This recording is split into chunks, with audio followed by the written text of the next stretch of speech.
So, the life and works of Hieronymus Bosch. I'm very excited about this. It's really, he has such fantastic paintings, given that they're 500 years old.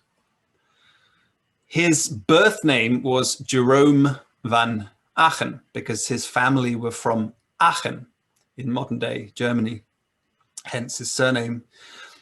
He changed his name perhaps to be more studious or appealing to Hieronymus, which is the Latin form of Jerome, and to Bosch, because he was born and spent most of his life in a town called Silitorgenbosch in Holland, which translates as the Duke's Forest, and its nickname is just the Forest. So his life is 1450, roughly. That's what the little C means, circa, around about 1450 until 1516. They think the 1450 because of this portrait here. So these are the only 3 images surviving, which may reflect his actual look, his actual appearance. And this one here was done about 50 years after his death, but a painting, a drawing of him when he was old and close to death in 1516. And so they reason that in this picture, he looks in his 60s. So they have guessed his birth date to be about 1450. So this is an old drawing of Silitorgenbosch in the south of Holland. It was actually the capital of the Duchy of Brabant, which is still a region in Holland, a very wealthy region. They specialized, for example, in making knives, very high quality knives in Silitorgenbosch, and it was a very prominent city with lots of traders and was part of the beginnings of capitalism, with trade increasing around the world, with the New World being discovered and increases in trade in Asia. And this is something that we could see in Bosch's paintings, of this rise of a new kind of man, a new kind of society. So it's quite important that this is where he was based. This is the position of Silitorgenbosch today. Northern Europe and Southern Europe. Southern Europe has the fame of the Renaissance in the 1400s, but there was a parallel Renaissance happening in the north of Europe, which had a lot of connection with the south of Italy. But the period we're going to be talking about more is the early Dutch painting. But a very interesting time when the old medieval world starts to fall away in the rise of this more modern society of capitalism, and also the Renaissance humanist ideals, where this more intense humans are sinful and they need to be fearing God, and punishment starts to get more and more questioned or diluted. So Hieronymus Bosch is at this very interesting stage of this shift between these two worlds. This is an old painting of the central square in Silitorgenbosch with St. John's Cathedral in the background. And today it luckily looks very much the same with its basic layout. Not much is known about his life at all. The things that are concretely known are from the records of Silitorgenbosch Church and the town, and also he joined a guild, a kind of brotherhood, a spiritual brotherhood, which we'll touch on a bit later. And those records also mention some things about his life, but there are very few secure instances.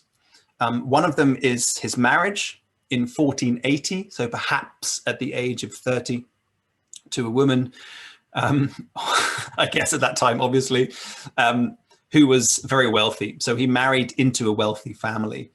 He was from a family of painters. His great-grandfather, his grandfather, his father, they were all painters.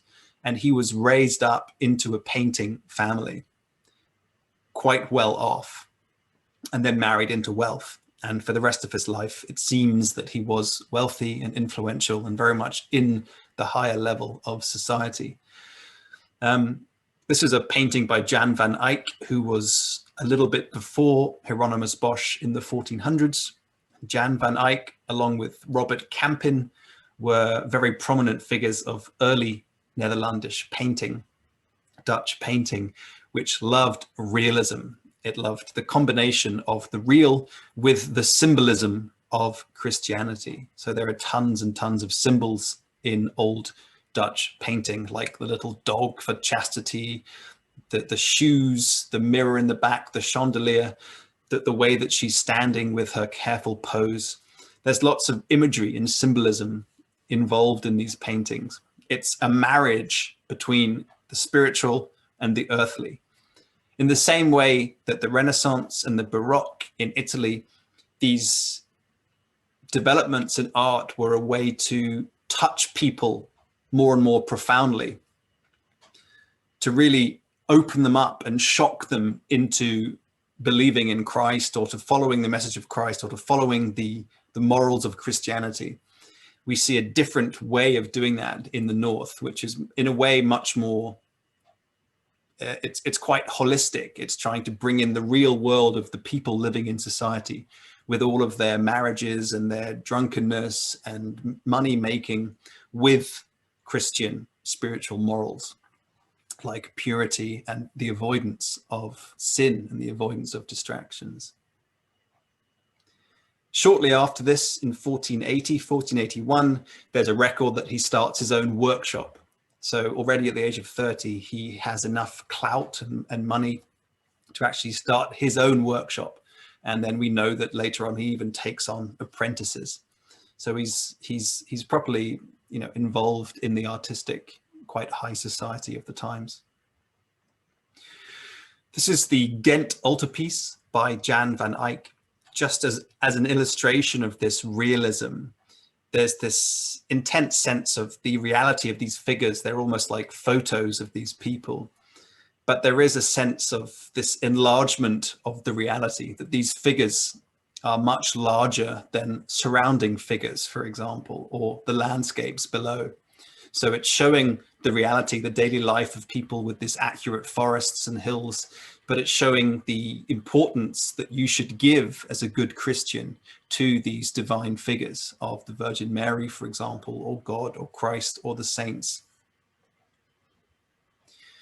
One of Hieronymus Bosch's, not students, but someone who very much followed in his wake, was Peter Bruegel, who did a lot of these paintings where they include all of the follies and the ephemeral fallacies of man, that man is born and lives and basically messes up his life constantly, or there's always the constant opportunity to mess up his life. And this painting is a collection by Peter Bruegel of all of these different proverbs and tales and legends about how man is a bit stupid and how he will be easily led into greed, into gluttony, into lust, into evil for the sake of money. And this is a compilation of many different Dutch stories. And it's very folklorish. So this is what I was saying earlier about this fascinating mix of this Renaissance humanism of Plato and Aristotle and these high ideals of humanity with something more medieval, something based in fear, in village folklore, in witches, in, don't go into the water because the frogs will corrupt you, this kind of thing. And this is something that we'll see with the Garden of Earthly Delights, for example, by Hieronymus Bosch. It's a huge network of different proverbs and stories and symbols. This is another drawing by Peter Bruegel, which shows this enormous influence from Hieronymus Bosch. So if you keep this in mind when you see some of Hieronymus Bosch's more famous paintings, it's very similar. The Gothic Cathedral of St. John's in Silitorgenbosch still survives. And I think it's quite an interesting aspect of his story because it's one of these surviving fragments of the world that he lived in. It's very Gothic. It's got these crenellated towers full of gargoyles and figures and little details. And one of the details I find interesting, and there's some theory that he actually helped to design these gargoyle figures, these figures that embellish the building. It's not known for sure, but it's quite interesting. And it's very, so he was part of this brotherhood called the Illustrious Brotherhood of the Virgin Mary. It was very Catholic. So there are elements of more Protestant questioning, which we'll get to later. But the basic tenement, the basic aspect of very Catholic Christianity was a pretty harsh condemnation of sin. And these are the sides of St. John's Cathedral, a cathedral that Hieronymus Bosch would have known and spent his whole life living around, where these sinners in all of their different guises are facing up towards the salvation of Christ and God. But these very demonic gargoyles, which were outlets for water. So when it rained, these would spout water onto these sinners, basically saying, you know, if you're going to sin, this is not, you're going to go, no, there's no, it's very harsh. There's no salvation. Yeah, that's one aspect of that anyway. I find that quite interesting. It's also an aspect into some of Hieronymus Bosch's grotesque and incredibly imaginative and fantastical figures, that it wasn't just someone who had no background and who suddenly came up with these fantastical images. You know, Isaac Newton's famous quote, standing on the shoulders of giants. I think a lot of the imagery was already there, but there is a huge degree with which Hieronymus Bosch does take things to a whole new level, something completely unparalleled. But the background, the foundations are there.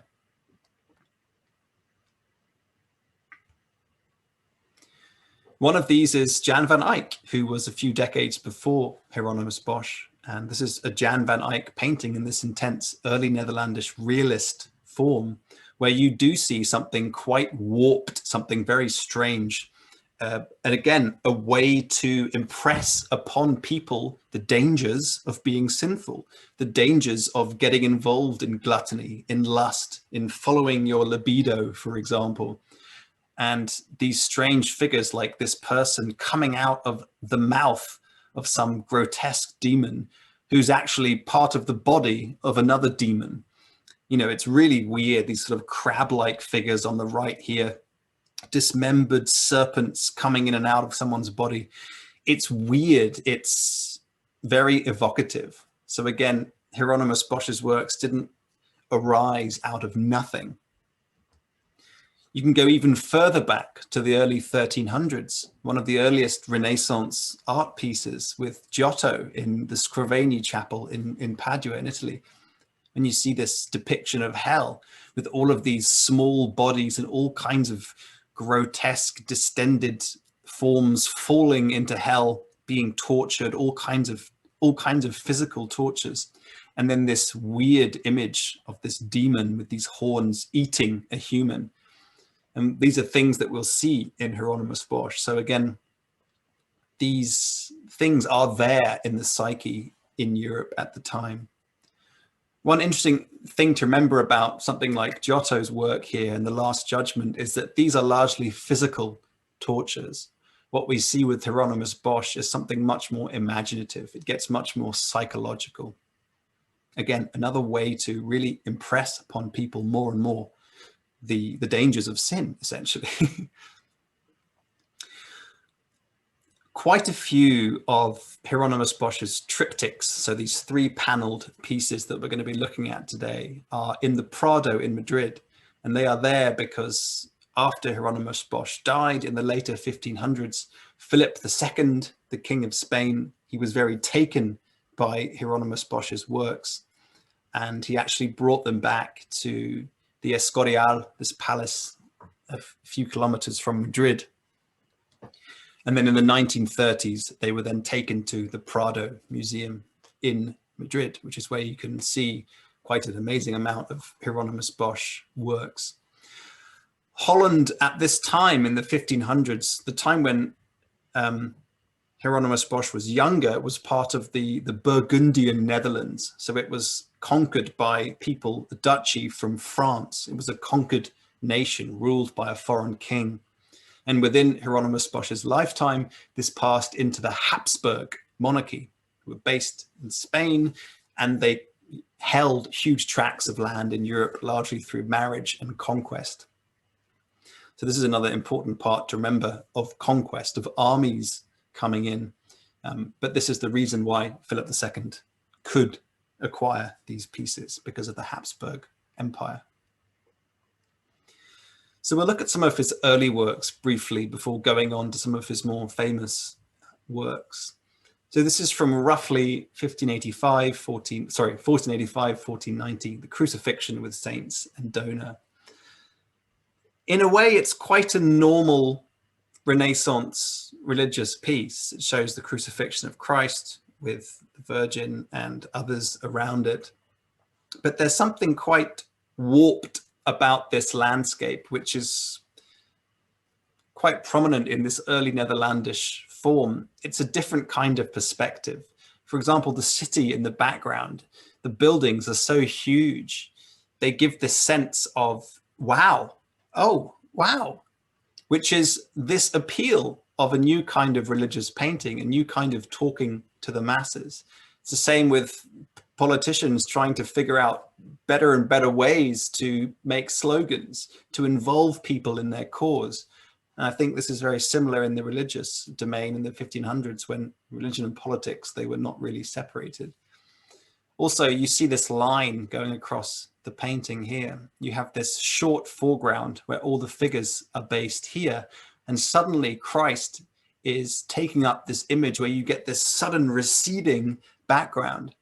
Again, it's the sense of shock and awe almost, like, be taken in. This is spectacular. This is really important. That's why we're painting it. So a new way of doing things. There's also lots of symbolism. One of the common motives is the skull and the bones. So this is a famous Dutch heritage called the Vanitas paintings, where they would show, for example, that death is the only security. The only thing that you can know that's going to happen to you in this life is that you're going to die. So take care of the life that you lead. Don't go into all of the 7 deadly sins, because death is going to happen and you're going to be judged. It's also showing the frailty of the human body and the power of the spiritual. Also elements that we'll see a little bit later, like the black bird, for example, whether it's a crow or a raven, which has some kind of impending judgment feel. This black bird, and the crows and ravens, they were the birds that would come after a battle and peck out the eyes of the dead. So there's a certain sense of instilled evil, or the instilled potential for evil, if people don't do what they should. This kind of aspect to it. So St. John the Baptist in Meditation, this is a little bit later. Again, none of these works are dated. He didn't sign these works. He did sign a lot of these works, but he didn't sign them with a date. So a lot of the dating is from dendrochronology, so dating the actual substance of the wood. But we can see from this one the beginnings of Hieronymus Bosch's style of what we would attribute today to surrealism or to symbolism, where you're putting into a physical landscape, which is very real. There are forests and mountains and skies, but you're adding these objects that point to something more psychological, more psycho-spiritual. And this is something very interesting. And he seems to have been quite a big influence on people like Salvador Dali, which we'll touch on a bit later. So John the Baptist in the desert, and in the Bible, he had this revelation that there was going to be a Messiah who was going to be more spiritual and more powerful than him. And so he's looking down at this little lamb, which is the sacrificial symbol of Christ. And John the Baptist himself wasn't really sacrificed, but he was killed at the hands of the kings of Judea. And perhaps this premonition of this evil, perhaps this premonition of this darkness is in this plant. This is this very odd plant, which in one way may be seen as quite beautiful and sumptuous, but it's covered in spikes, and it's got this big hole in the side, and a bird is pecking out of it. And it's got this weird spindly top with this, again, a black bird perched on top of it. It's quite eerie. It's quite sinister. And it seems to be saying something about this implicit evil, that there's always a danger within human experience of falling into sin, of falling into some kind of losing the path, which is, I find very, very interesting. This is one of his signatures, just to show that I think about 20 or 25 of his works have this signature on them. There are about 40 in total today, only 40 that have been attributed to Hieronymus Bosch, with about 20, 25 known because they have his signature, but others are heavily debated whether they're from him or not.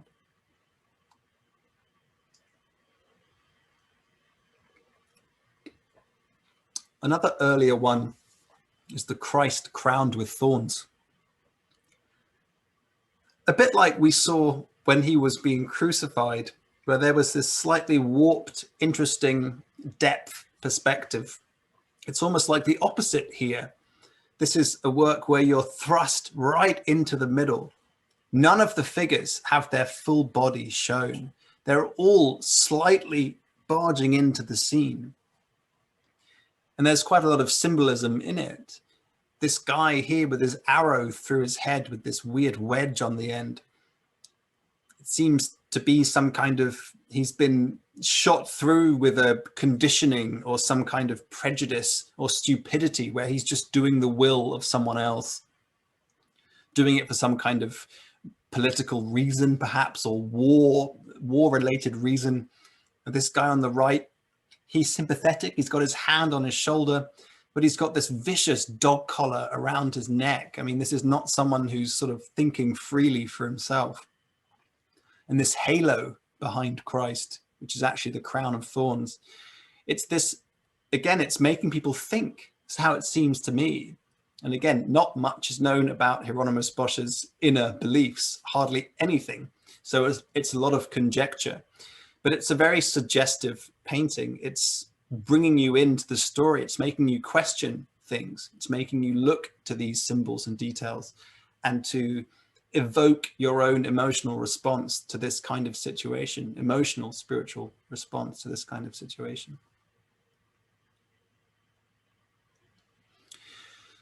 So St. John on Patmos, this is where I want to bring in some quotes, because I think a lot of the context of Christianity and the context of the contemporary Christian thinking, I think is quite valuable as we go on to some of his more famous works. St. John in Patmos, St. John was widely considered in the medieval era to have been the author of the book of Revelation, which is the last book in the New Testament. It's sort of the final chapter in Christianity, if you like. And it talks about the vision St. John had on Patmos of demons appearing to him, a seven-headed serpent and a beast, and then Christ appeared. There are various different ways to interpret this, whether you see it as this is talking about the past, that this was the Roman Empire and the crucifixion of the Romans, the persecution of the Jews, Christians, sorry, and then the coming of Christ, or whether it's a future tense, that the book of Revelation is talking about a future end of the world when everyone will be judged and there'll be this huge sort of apocalyptic battle of demons versus humanity, or whether it's something more symbolic, that this arising of all of the demons and then Christ arising is some kind of symbolism for the spiritual journey that we all go through. We go through these intense temptations and the fallings and the risings, and in Christian theology, the final realization of the perfection and the savior of Christ. So St. John of Patmos was a great symbol of this. And I think it's interesting here in this painting, you can see some of this Hieronymus Bosch that we probably know coming through, like the angel bringing these visions to St. John. But the angel has its own strange wing forms. It's not a typical angel where it's just a body and then wings. It's got these weird dots all over it. And it's not exactly beautiful. There's something quite spindly or arachnid about it. And then you get this little demon down here in the bottom right. You know, in the book of Revelation, there's this appearance of demons and then this revelation of Christ. So this demon here, with this arrow shot through it, a little human head with little glasses on the nose, and then this strange serpent-like body beneath it. So this is a quote from the book of Revelation. The great dragon was hurled down, that ancient serpent called the devil or Satan, who leads the world astray. He was hurled to earth and his angels with him. So this was this very powerful belief in Christianity that Satan originally was an angel, but through his own free will, he chose to be evil. And then he was discarded and sent down to the earth. And then his mission was to infiltrate the human world and to make them be evil too. It's this whole concept of free will. You can choose to be evil or not. This is something that comes up a lot in Christian theology. It's also intensely questioned, as we'll see soon. So St. John of Patmos, this painting was actually done for the illustrious Brotherhood that Hieronymus Bosch became a member of in the 1480s. The building is still there to this day in Silitorgenbosch, where Hieronymus Bosch was part of this Brotherhood, this very, very Catholic, very Orthodox Brotherhood. And they were in devotion to the Virgin Mary. And the Virgin Mary became a symbol of purity. She was the Immaculate Conception. She was the vehicle, this apparently immaculate vehicle from which the God was born. And so she had this power imbued in her. And she was seen as a very powerful figure of purity in the human world. So being pure as a human, and was also a very powerful testament to purity in marriage, where women were supposed to be this kind of purity. They weren't interested in lust. They weren't interested in sexual gratification. And that was the same with men, that there should be this very fine divide between having children as part of creating and procreating, but not getting waylaid with the lust part of it. This is a wooden image from St. John's in Silitorgenbosch, which was part of the sacrament of the illustrious Brotherhood. So this is a quote from Augustine from his Confessions, which I find very topical about this intense debate, and it must have been a very self-questioning thing in Christianity about the nature of sin. You know, if you were created by God, why would he give you sin? Why would he make you sinful? My will the enemy held, and thence had made a chain for me, and bound me. For of a forward will was a lust made, and a lust served, became custom, and custom, not resisted, became necessity, by which links joined together a hard bondage held me enthralled. But that new will which had begun to be in me, freely to serve thee, and to wish to enjoy thee, O God, the only assured pleasantness, was not yet able to overcome my former willfulness, strengthened by age. Thus did my two wills, one new and the other old, one carnal, the other spiritual, struggle within me, and by their discord undid my soul. So there's this beautiful questioning of, you're born into this world where there seems to be a kind of conditioning about you follow your desires and they're very attractive to you. And in Augustine's words, and they had a huge influence in Christianity, Augustine was writing 1,000 years before Hieronymus Bosch in the Roman Empire, this incredible struggle. You know, there wasn't expected to be this perfect human. You go through this struggle. And yeah, I think that, anyway, that's quite an important point to highlight, the struggle between this carnal desire and this apparent perception of the spiritual, non-carnal, the pure. So on that note, we get to the Garden of Earthly Delights, painted around 1500, 1505, one of Hieronymus Bosch's most famous works. You might not recognize this from the title, but this is the Closed Triptych. Triptychs were, in a religious sense, they were shown in a church and they were closed on the weekdays. And on Sunday, they would be opened out, full of color and moral teachings for the audience. But this was actually commissioned by the very powerful ruling family of the Counts of Nassau in Brussels. So this is something a lot more like modern art. It's something a lot more like an art piece, a social commentary. This was not bound for a church. This is something a little bit different, and I'll touch on that a bit later. The outside of triptychs were often painted in something called grisaille, which just means gray. So this is this sort of modest outer form of these triptychs painted in gray colors, and it has a little image of God in the top left. And in Latin, it translates as basically, God ordered the world to be made, and so it was made. And this shows the third day of creation, when nature has been formed, the skies have separated from the earth, the water below the earth here has separated. The world is formed. There are no humans. There's no nature yet. There are trees coming up and flowers, but this is the very beginning of creation.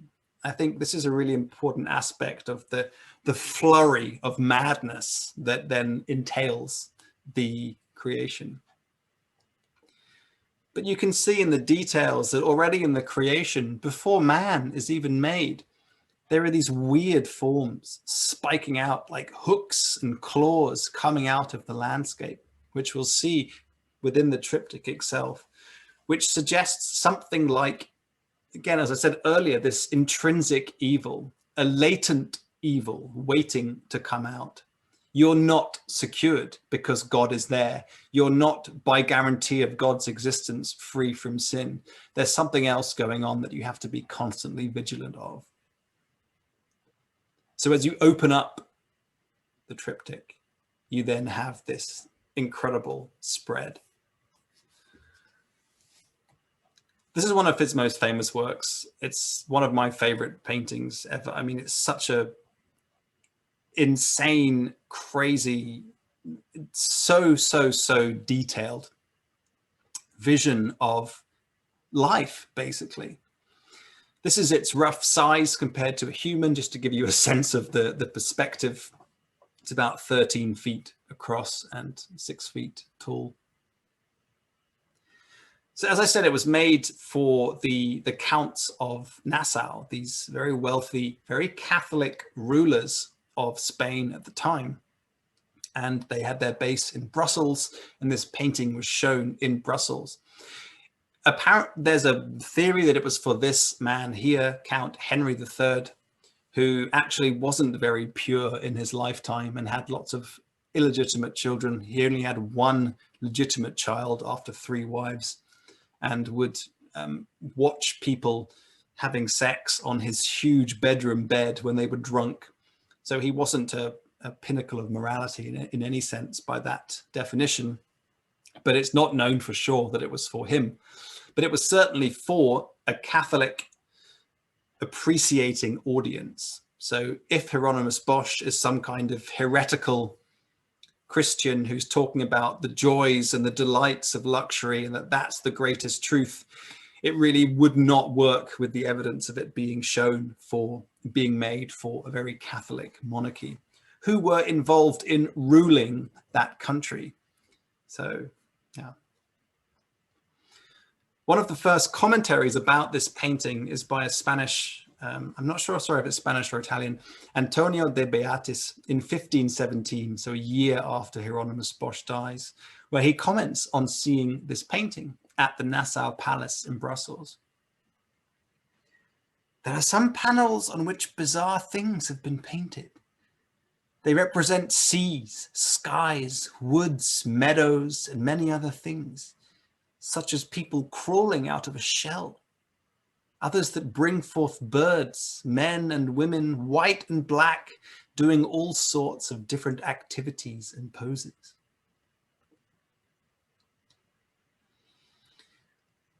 Before we get into the painting proper, I wanted to mention one other aspect that was very prominent in Hieronymus Bosch's time in Northern Europe, which was something called ergotism.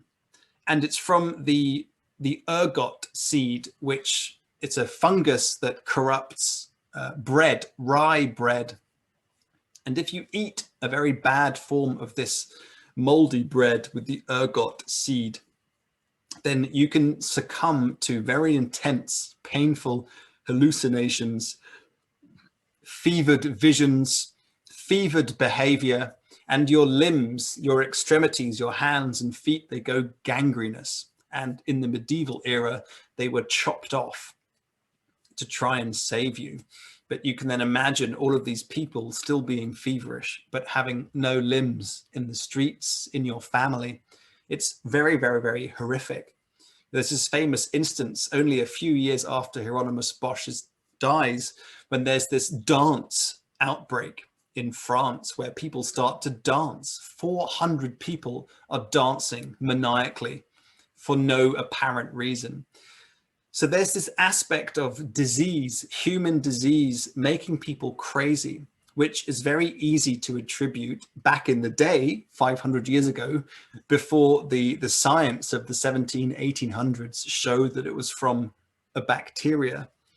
There was some kind of divine / demonic hallucinations, visions, fervor that took people commonly. This was commonly known about. So I think that that's an important aspect of this kind of madness that was in the society at the time. So let's go into the Garden of Earthly Delights a bit. This is not the name of Hieronymus Bosch's original. It's not known what that painting was called, what this painting was called by Hieronymus Bosch. But the Spanish monarchy knew it as La Lujuria, which means the lust. This painting was known as the lust, or the strawberry painting, as we'll see a bit later with its features of fresh, ripe fruit.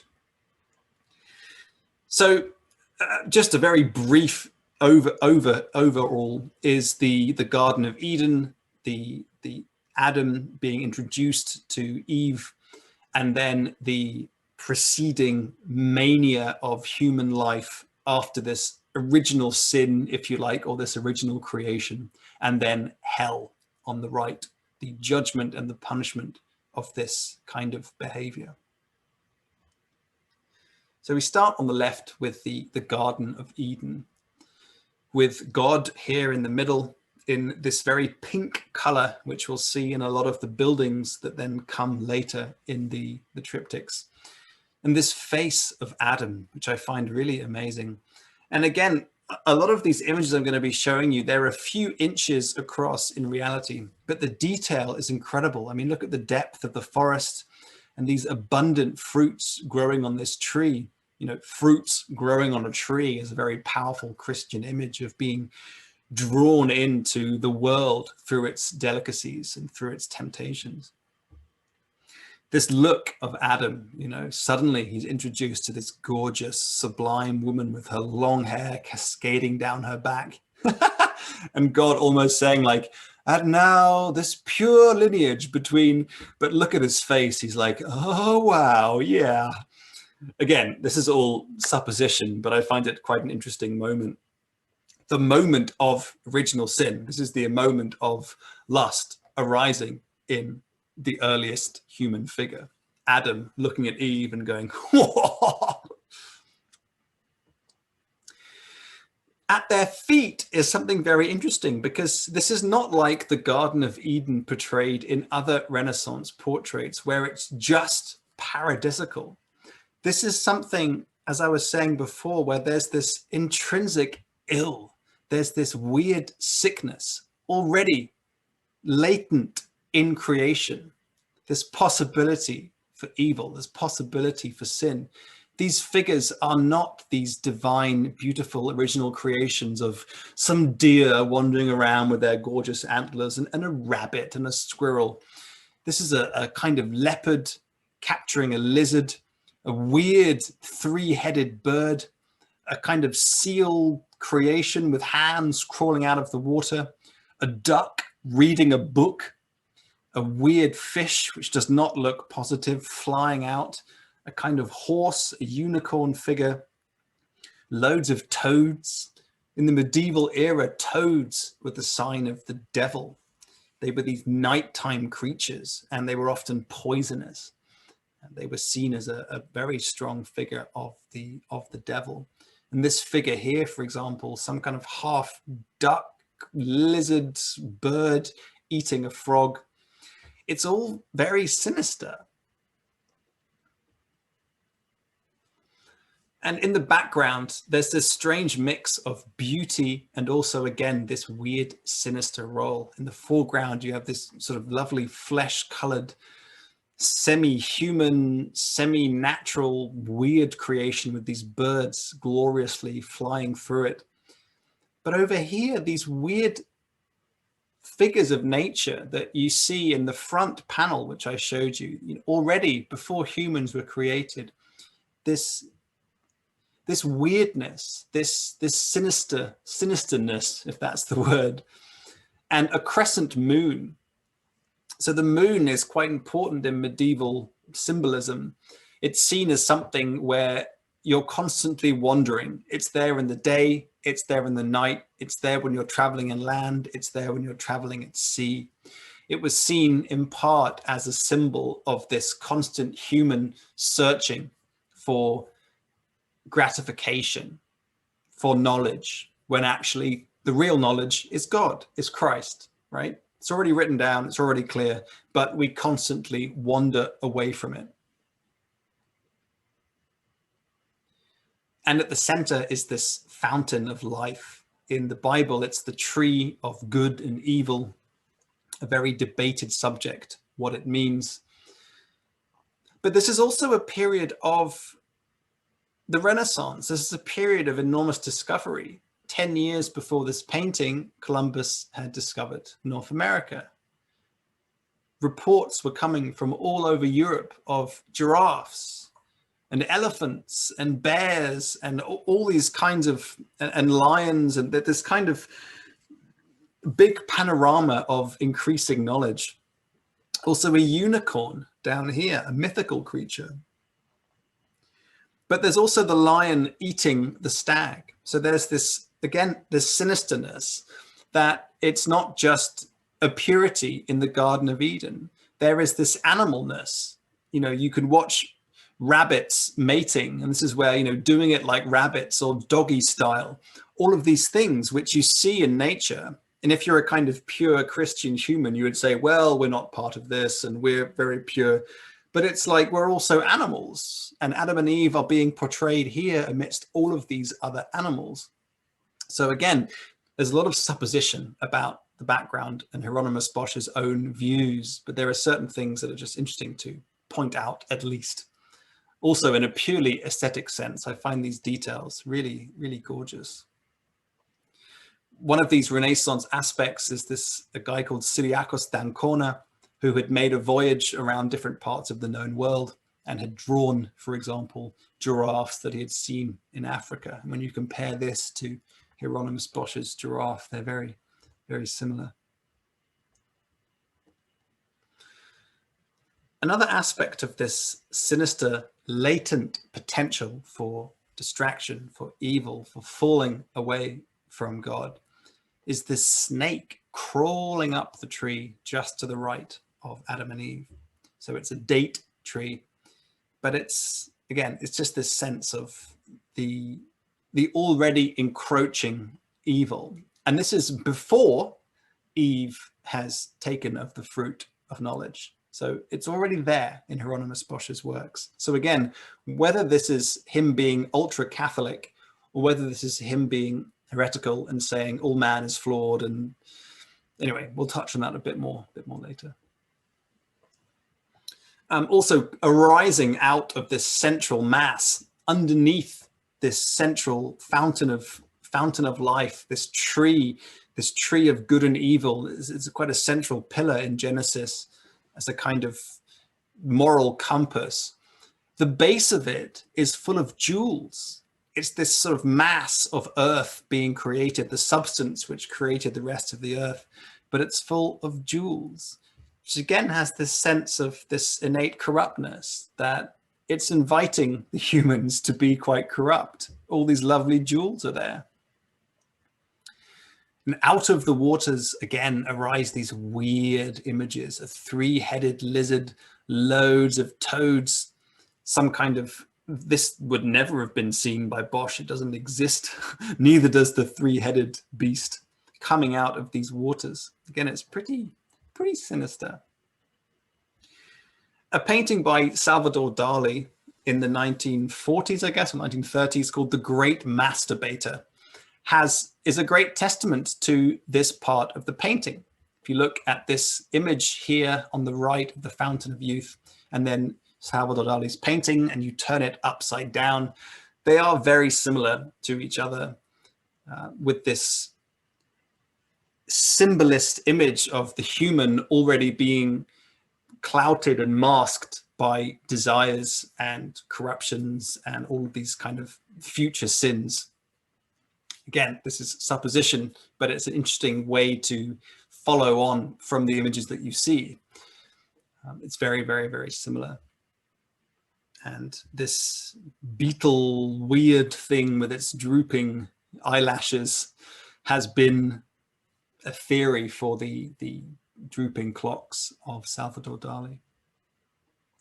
He certainly studied his works. At the very center of the Garden of Eden, at the very center of this pinnacle of truth, the fountain of life, is an owl. And an owl is an interesting symbol in medieval world. It's not known if it's actually positive or if it's negative. For example, there aren't many owls in the depictions of hell, but there are many owls in the Garden of Eden and the earthly paradise. Potentially, it's some kind of discerning skill that humans have. It's like the warning that we have about sin. You always have to be watching out for where you can go astray. But it also could be something more malicious. These are owls who are hunting at night. They swoop down very silently. They make hardly any noise. They have these huge eyes. Their heads can swivel everywhere. This is an age, again, as I was saying earlier, of the arising of the Renaissance, the arising of humanism, the arising of more of an awareness about how nature actually works, that it's not demonic spirits, it's an eclipse of the moon, duh. But in Hieronymus Bosch's day, there was still this intense medieval folklore where you see things like frogs and toads coming out of these swamps and poisoning you in the darkness. And there's this association with evil. Imagine owls swooping down to kill something in the dead of night. There's this association with something a bit sinister. So it's not known for sure what the owl means, but it's quite a prominent feature in Hieronymus Bosch's works. The swan is actually part of the imagery of the Brotherhood that Hieronymus Bosch was part of. The brothers in this association, they would present a swan every year to this wooden statue of the Virgin Mary, and it was a symbol of purity and of sacrifice.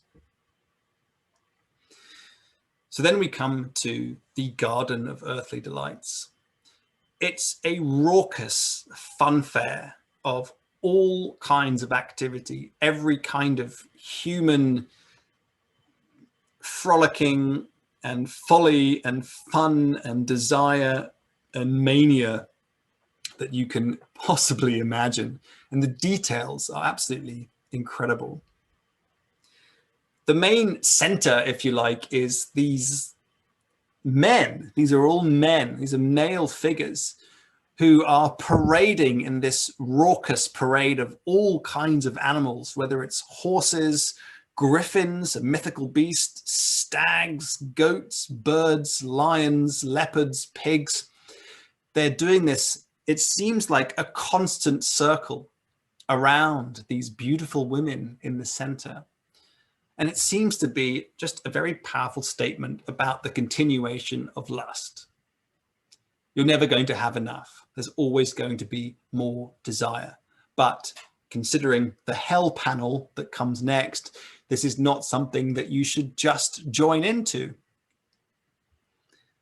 Beautiful at this very center, these amazing, amazing figures. You can even see that the cracks in the paint from the last 500 years.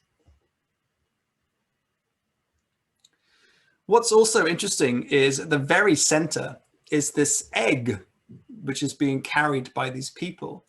And the egg was a very powerful image in medieval imagery. From the egg comes the bird or the reptile. It's a very powerful image of reincarnation. And the empty eggshell was seen as the empty cave of Christ. So there's lots of suggestion hidden inside of a full egg being carried by these people. And it's right at the center of the entire panel. If you were to draw an X from each corner of this central panel, you would come to this egg, which I don't want to overly stress, but I think it's quite interesting. In the hell panel, for example, you see a guy burdened by this full egg, which could be someone in hell burdened by their constant desire to recreate or to be part of this fertility fascination and, you know, having sex. This central parade is watched over by this incredible array of birds. And again, this is a few inches of the painting. This is a tiny section of the painting, but the detail is really incredible. You get birds with humans riding them in all kinds of poses. You get some weird mix of human and some kind of bird's crest here. Bird in Dutch is vögeln, or the plural of birds is vögeln. And also in German, this is another word for to have sex. So there's this potential correlation between these two words, a play on words. Some of these monuments in the background are just insane. They're so crazy. They're very fleshy. If you look here, it's very phallic. It's like a human body. It's almost cubist, you know, like Picasso. It's condensing a certain perception into something which you can still get a sense of it, but it's not the direct object itself. There's even these blue lines here, like they're like veins. And it's this weird mix of the grotesque, of the abundance. So odd. And right at the center, you have a kind of parallel to this pure tree of life, this tree of good and evil in the Garden of Eden. But here, there's nothing discerning about it. This is a purely pleasurable thing right in the center. Instead of a discerning owl, you have someone's bum and you have a guy touching up a woman right in the center, with all of these characters around, none of whom are praying or sitting in silence or looking up to Christ or to God. They are enjoying their lives as much as they possibly can, all egged on by each other, with these weird forms, you know, these sort of allusions to chivalry, for example, like a knight here with this tail chasing a woman with a tail. I mean, it's really, really incredible. In one sense, it's just this incredible barrage of senses that we get as a human. It feels like we just have to go and do all this stuff, listen to lovely music, drink lovely wine, have sex with beautiful men or women, eat lovely food. And potentially the message of this painting is, well, yeah, this stuff is really, really, really tempting, but it's going to lead you into hell. Yeah, again, this is one reading of it, but I think the basic sense of abundance, the abundance of things which can distract you and draw your attention is pretty powerful.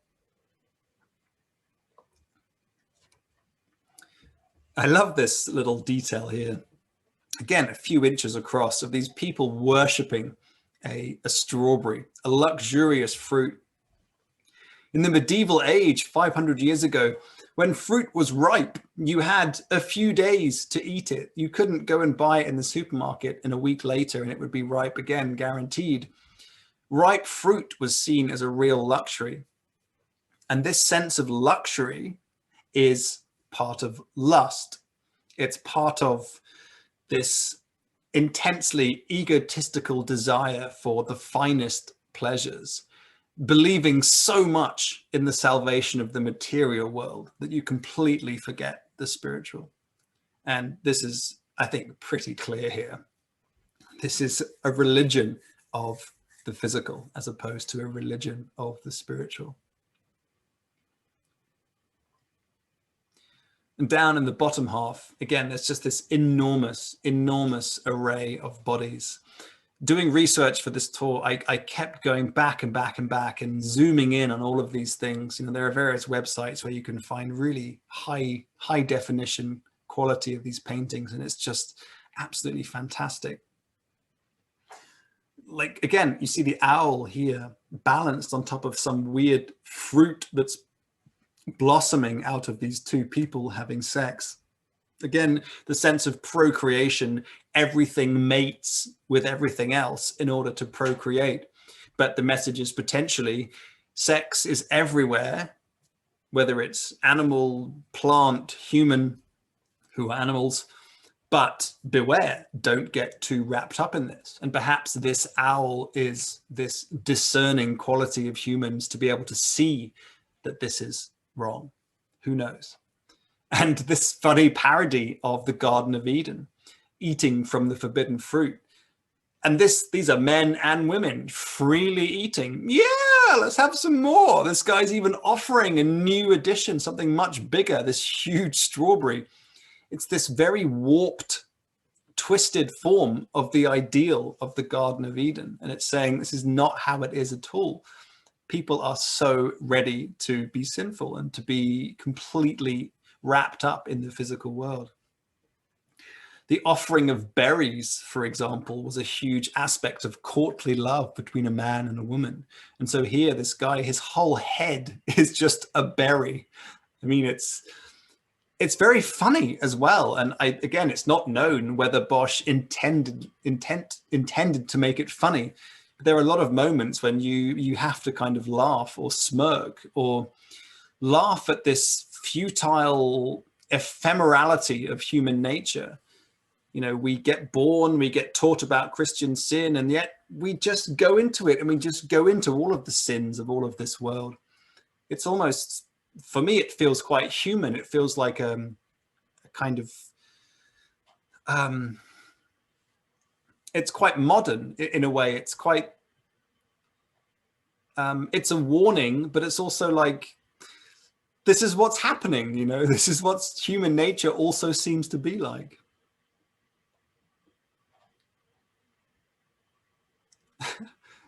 The whole thing of animals feeding humans fruit. You know, in the Bible, in the Garden of Eden, Adam and Eve were told that humans would be their cattle. Sorry, animals would be their cattle. Animals would be there to allow humans to thrive. And here you have the very creature that divine man is meant to be, you know, controlling over, or these animals are subject to, are feeding them the truth. It's this very warped version. It's this enormous erring that humans have done, again, in the Christian world. And then this shell that this author was talking about earlier, of this guy coming out of this shell. And the same way today that oysters are seen as aphrodisiacs, it was the same then, and shellfish was seen as very sexual. And you've got these pearls, which were a common theme for semen all over this shell. It's a very lustful image. And one of these Dutch proverbs that I was talking about earlier was that pleasure is as fragile as glass. And here you have these two figures cavorting in this almost glass-like, it's almost cracked. Maybe it's sort of a veiny plant-like substance growing out of a plant. It's this whole image again of lust, of fertility, of sex, of the need or the want that we have to completely absorb ourselves into the physical world. And potentially the more Catholic religious message behind it of this is dangerous. And again, you have this owl looking on in the left. I mean, here as a guy trying to sort of feel it up, which is again, I mean, how do you read that? But this guy or woman here with his legs spread and a kind of lychee, a skewered lychee coming out of their loins is again this funny mix of the incredibly titillating, sumptuous, but also potentially warning imagery. Right in the bottom right-hand corner, down here, just before the hellscape begins, you have a guy here pointing his hand at a woman who is grey, almost like in death, who's holding a fruit, potentially an apple. This potentially could be some kind of warning of this whole panorama of these earthly delights, that this image is saying, this is sin. This is exactly the wrong way. This is exactly what God did not want. Again, this is speculation, but it's interesting to speculate. So please take my words with whatever grains of salt you feel are needed. I have done some research. This is not just my own blatherings, but anyway. So then we get to hell. And I mean, this is really one of my favorite parts of the painting and a painting in general ever. I think it's really, really, really amazing. One of my favorite bits is the topmost part. I find it incredibly modern. It's incredibly beautiful and eerie and tormented. It's the kind of grand epic works you get with people like John Martin in the Romantic era in the 1800s. This sort of huge landscapes of hell based upon the Bible. And this is 500 years ago, and the detail is absolutely incredible. One of the important historical aspects is in 1463, there was a big fire in Silitorgenbosch, which burnt down around 4,000 houses. That's a lot of houses in a fairly large Dutch town, including Bosch's own hometown, home house. So this potentially was an incredible insight into hell, and cities burning down was often seen as a sign of God's wrath. If you look back way into history with Troy and these kinds of instances, you see the same thinking. Even in the Second World War, there were people reporting that God was punishing them for some kind of sin. In 1666, the Great Fire of London, there's a statue near Smithfield in London of a little boy, which is the sin of gluttony, because people believed that because of their gluttony and greed, God had sent this fire upon London. I mean, this is so incredible that the details, like this distant landscape, is so eerie. It's almost like floodlights coming out of this city, and this very apocalyptic fire in this city with these little figures framed against it.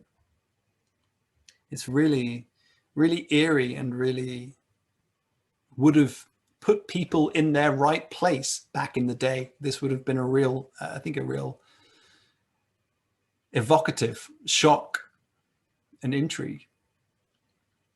And a demon army. So the leader here has two horns coming out the top of his head, and his horse also has horns. This is almost like the conquering demon armies. Now that your body is dead and you've been sinful, now it's full-on war against your soul. There's also the backdrop of the Burgundian Netherlands when Holland was conquered, and also with the Habsburgs, there were various rebellions and revolutions over time. in the middle on the left, this is just connecting to the Garden of Earthly Paradise. You can see, sorry, the Garden of Earthly Delights. Wow, Freudian. You can see people being brought into hell. And again, for me to find it funny is very subjective, but it's almost like you're being ushered into a building by an estate agent, and this guy is like, so here on the left are these giant ears with a knife coming out of them, and this is going to be your new home. I find it really, really funny. Of course, not 100% funny, but I think the aspect of humor is quite, it's quite important. And here, these keys, you know, these keys were a huge symbol of St. Peter. St. Peter was given the keys by Christ to pass on the salvation of man for the future. And here it seems that there's perhaps a commentary on the dangers within religion of salvation. Potentially there was some connection with the Reformation, the Protestant Reformation of Martin Luther, 1 year after Hieronymus Bosch died, complaining against the Pope selling indulgences to people where they could pay money and get their sins lessened. They could get a better deal in the afterlife. But perhaps this is just the earrings that you're promised the keys by the Pope, and yet from your fallacies, you end up trapped within this key in hell, held by a demon. And these image of the ears, I think it's very important. It goes way back to the ancient Greek philosophers and to the geographers in ancient Greece, where they realized that, for example, if you hold a glass of water and you put a stick in it, it looks like the stick suddenly diverts to one angle, whereas when you bring it out, the stick is exactly straight. There's a fallacy in our senses. The senses cannot be trusted, especially if you're thinking about the tongue and drinking nice wine and food, or ears listening to lovely music, or the genitals and having lovely, fantastic sex. These are all things which in this painting you could perceive as dangers to truth, because they are subjective. They are fallacies.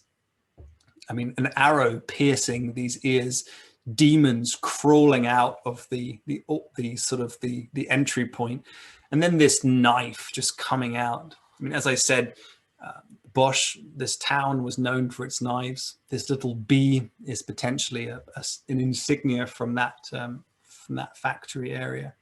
It's also very, very phallic. I mean, it's pretty hard to deny that it's a pretty phallic image. It's also sort of military siege engine, something like this. But I think the questioning of the senses and the delusion of the senses is quite a powerful point there. Some of these details I just find incredible. I mean, this is a really tiny part just to the right of it, of these souls being taken through hell. Their hands are bound. They're bound upon weird fish carts with these strange guards next to them, being shepherded in by these strange demons, and presumably being psychologically punished. So this is this interesting aspect to Hieronymus Bosch that you didn't see, for example, with Giotto, as I showed you earlier, is this psychological aspect, this weird, much more powerful message to people looking at this, that there's a whole world of consequences for their actions that they perhaps weren't so aware of, or putting it more into image. And I find this really brilliant. So this is based around this central image in hell of this tree man whose legs are these hollow, broken stumps of trees resting on boats. The head here looking back, which people think may be an auto-portrait of, a self-portrait, sorry, of Hieronymus Bosch himself, with a bagpipe on top of his head, which was an image of, it was a phallic image, and it was also an image of how music corrupts. Once you have music, then you have drinking, then you have sin.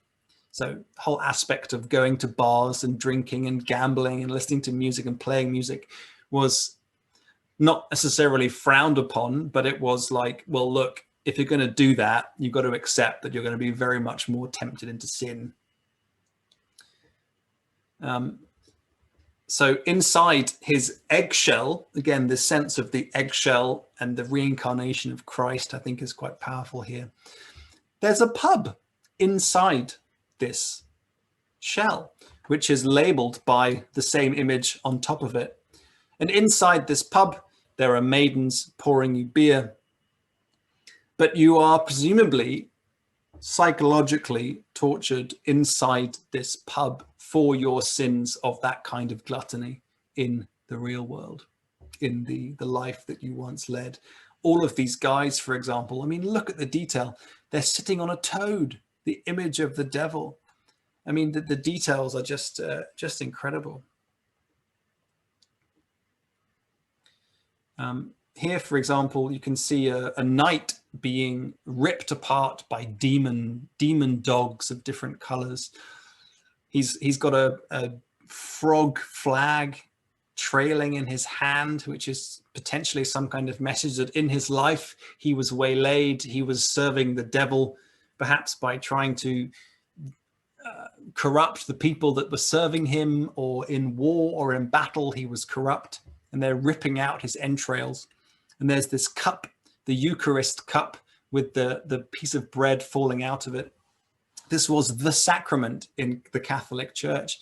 This was the holiest form of communion, with giving the blood, with the wine, and the bread and the flesh of Christ. That this is a betrayal of his faith, and now he's being duly punished.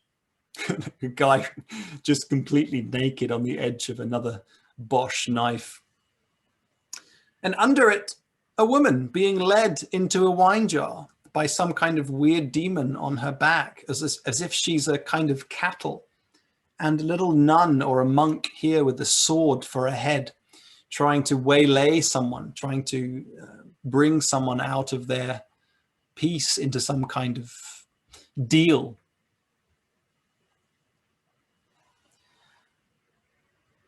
This scene, I mean, this is all in the panel of hell. It's just an incredible, incredible detail, really incredible. So one of the images is the ice skaters. So ice skating was seen as a pretty powerful image of Christianity, because it was, you're skating on this superficial surface. And in winter, people obviously would have fallen into the ice, into the icy water, as you can see someone doing here. But this guy is bound to it. He's actually completely tied to it in this weird position, which again, I find really quite eerie. Yeah.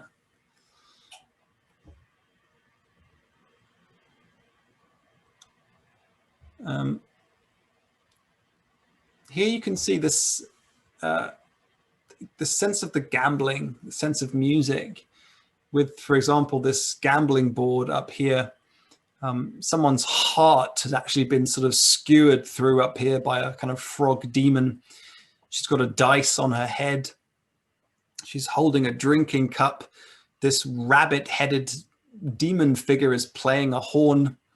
And there's a figure here being stabbed by this little mouse god, who's got a dagger in a plate on his back with the image of Christ bestowing peace upon the world. But actually on top of his fingers is the dice and these cards down in the bottom right. This is a very powerful message of the corruption of entertainment, the corruption of the worldly pleasures. Also down here in the bottom right, as I was talking about this interesting angle onto the religion between Catholicism and Protestantism, where there was this arising sense of the corruption of the papacy. Here you've got a nun dressed up as a pig with a kind of document with these red seals down here. And this weird demon, again, he's shot through by an arrow, holding an ink pot. And he is, so this sense of these red seals was part of these indulgences that you could buy from the Pope a document which would say that you were more able to be allowed into heaven, which I think is quite, I think it's quite an important part of the painting, but it may just be that these demons are trying to sign this person's soul away. And you can see on this demon, this foot, this amputated foot. So this is one of the powerful moments of the ergotism, this disease that was going around, which was also called St. Anthony's fire. So how do you deal with the human situation in the face of these madnesses and these apparently demon-sent diseases?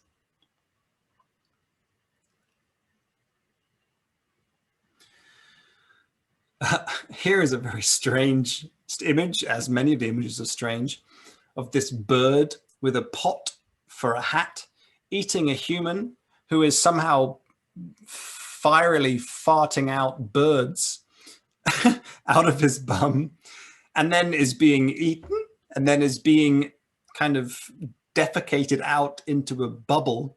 And from that bubble, they're being dropped into this pit down here, where some guy is defecating coins into this pit, where you can see human faces, presumably not very happy, and some guy vomiting into this pit with seems to be some kind of nun religious figure helping him do it.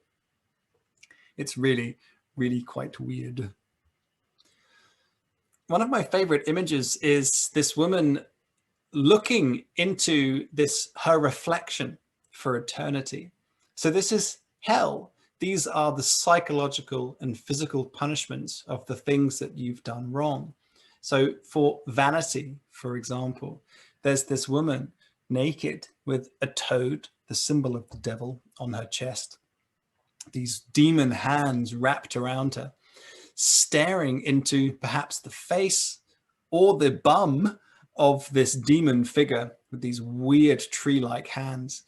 And she's just staring at her reflection for the entirety of eternity, with this demon in the background, this donkey demon with these eyes next to hers.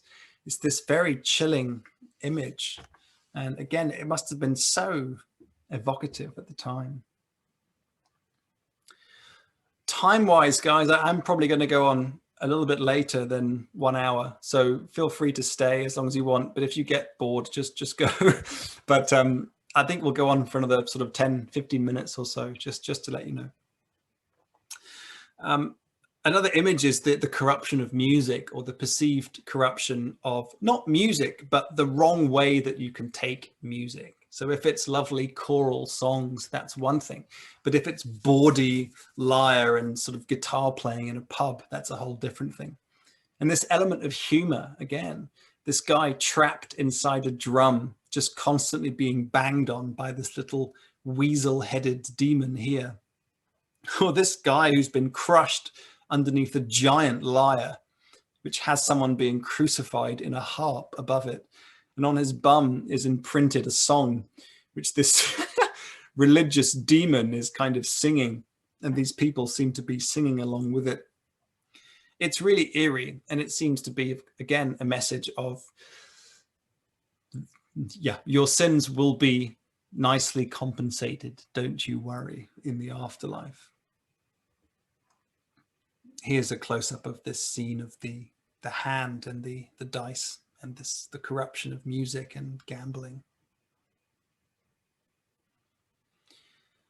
So yeah, all of that detail within this kind of 13-foot by 6-foot panorama, the Garden of Earthly Delights. I'd really recommend you looking into it in more detail. I mean, it's really insane and incredible.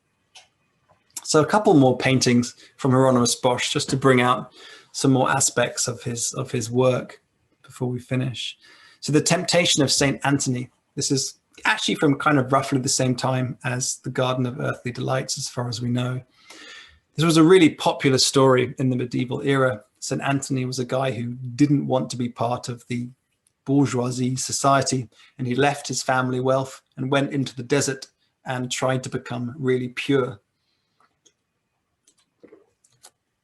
He then got confronted by thousands and thousands of demons of all kinds of showings. So lust, gambling, wealth, power, all of these kinds of things. He was constantly confronted by these visitations of demons.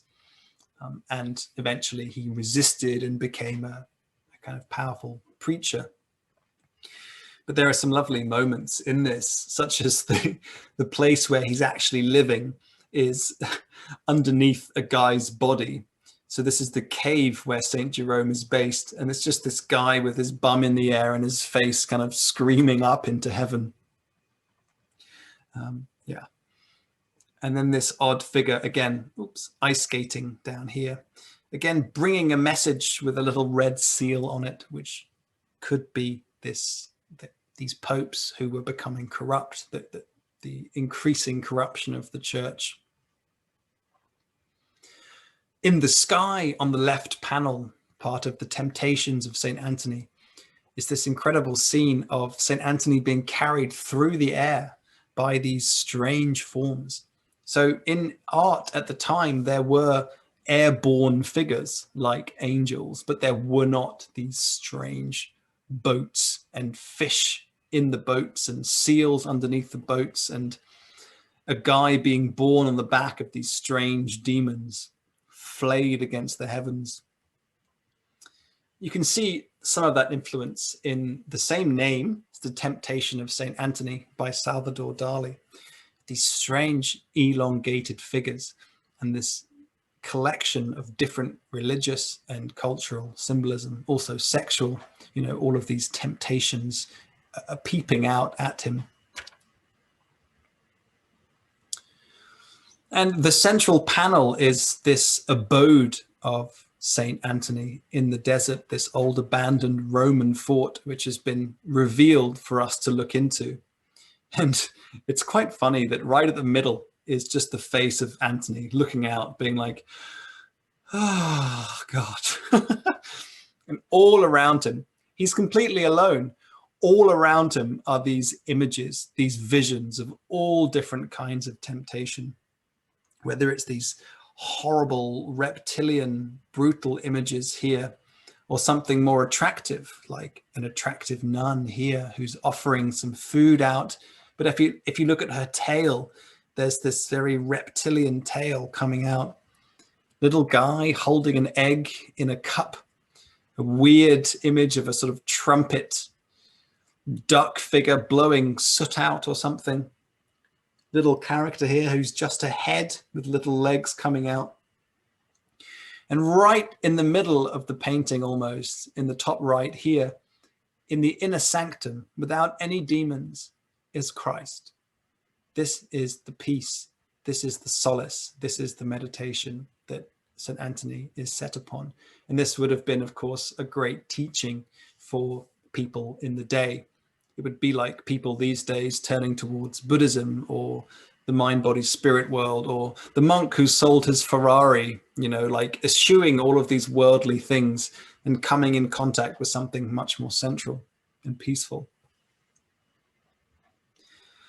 There's a very weird character, which is this guy who seems to be wearing some kind of bowler hat. His feet are actually claws, so he's not human, but he's watching the whole thing. So who that character is quite mysterious. But in front of him is this amputated foot. So this is, again, the ergotism.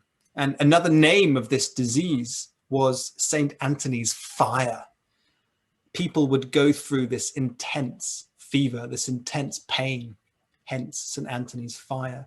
And he was seen as a savior of that. He was seen as a religious, pure character who could cure you from this apparent devil infiltration. Again, this is before when they realized that it was a bacterial, viral infection. And again, here, this image of this dancing event when people got completely obsessed with in the fire of ergotism. I don't know what to say about this part of the painting. I just find it, again, really fascinating. Someone reading from a script as if not by choice, trapped inside the body of a duck with a sail, with some kind of weird stingray animal being pulled down by this black figure under a cloth, and this weird animal pulling a child. I mean, it's really, really, really odd. And I think partly is a testament to just the incredible array of experiences that we go through in a human life. Yeah. And the last panel is St. Anthony still being tormented with, for example, luxury and music and drink and gambling and women and the follies that come from that. Very weird image in the sky of a married couple riding a fish with a sort of strange creature pursuing them. That's the temptation. So the last painting I wanted to look at very briefly is the Hawaiian Triptych. It's one of the last that's been chronologically dated, so from about 1516. And I think on the left, it shows very nicely what I was saying earlier about this moment when Satan chooses evil and then falls from the heavens. So it's not something that God can control. There seems to be something else going on, some kind of intrinsic danger, which humans have to be very vigilant about. I'll get back to that in a sec. The front cover is this traveler who seems to be pushing away all of the illusions and the temptations and going through a world full of robbery and death and fighting and copulating and hanging. This is the traveler who goes through life without becoming attached to all of the worldly things. This is just a detail of the left panel, which shows these demon sort of insects falling down into the earth. So Satan and his minions who want to try and distract you. They want to lead you astray. And the central panel is just fantastic. It's this image of the haywain. And hay was seen in the medieval era as this image of the material desire, material wealth. It was a huge agricultural product. And everyone in this panel wants to get hold of their own piece of this material wealth. They're completely caught up in this procession of wealth and of worldly vanity that is leading this way, led by demons, straight into the hell panel. So they're condemning themselves to hell by following these desires. The only character is this angel here, who's actually looking up to Jesus or God, who's saying, guys, stop, please. Everyone else is just like, bah, bah, bah, bah, bah, bah, bah, bah, bah, bah. I think it's really, really, really brilliant. So yes, the life of Hieronymus Bosch in brief there are many other paintings by him, but I wanted to show you an overview of this attitude towards human life, towards sin, towards right behavior. Yes. And to end on, again, this image of the Garden of Earthly Delights, just this fascinating array of the human spectrum.